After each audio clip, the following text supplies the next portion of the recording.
আমি কি সহযোগিতা করতাম? আমার তো লোক আনছি না। বৃষ্টির কারণে কাদামাটিটা আপনার রোডের উপরে গেছে, এটা আমি আজকে সরাই দিব। পূর্বতলা থেকে নেত্রকোনা যাইতে যে শহরে ঢোকার প্রবেশ মুখটা এটা। তো এটা হলো একটা আপনার চিরামিল ব্যবসা প্রতিষ্ঠান। তাদের যে এখানে মাটি টুটি রাখে, হ্যাঁ, এই কারণে গতকালকে আমি ঠিক এই জায়গায় আমি মানে পড়ে গেছিলাম। এই দিক থেকে একটা গাড়ি আসলে এই দিক দিয়ে যাওয়া যায় না।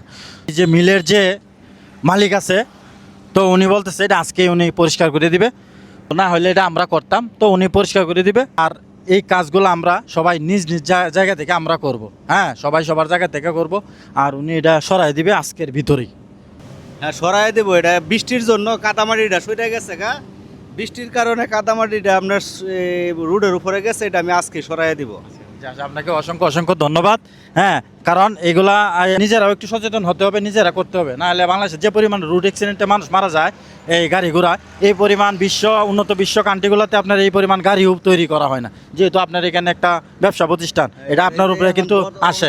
আমি করতেছি। আচ্ছা আচ্ছা, অসংখ্য ধন্যবাদ। নগদ তুই কইরা দিতেছি। রাস্তার পাশে নিজের ব্যবসা প্রতিষ্ঠান, তাই দায়িত্বটাও নিজের মনে করে নিয়েছেন। অন্যের অপেক্ষা না করে নিজ উদ্যোগে মাটি সরিয়ে রাস্তা পরিষ্কার করছেন। এই দৃশ্যটা সত্যি ভালো লাগলো।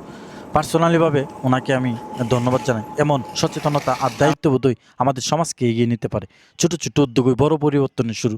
স্যালুট জানাই এমন মন মানসিকতাকে। আর আমার সাথে লোক ছিল না, না হয় আমি ওনার সাথে সহযোগিতা করতাম। যাই হোক, উনি কিন্তু এই বলার সাথে সাথেই উনি নিজ উদ্যোগেই উনি এটা পরিষ্কার করতেছে, আলহামদুলিল্লাহ। তো এইরকমভাবে আমরা সবাই সবার জায়গা থেকে আমরা এই কাজগুলা করব।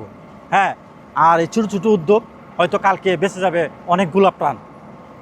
ঠিক আছে, সকলেই ভালো থাকবেন। আসসালামু আলাইকুম।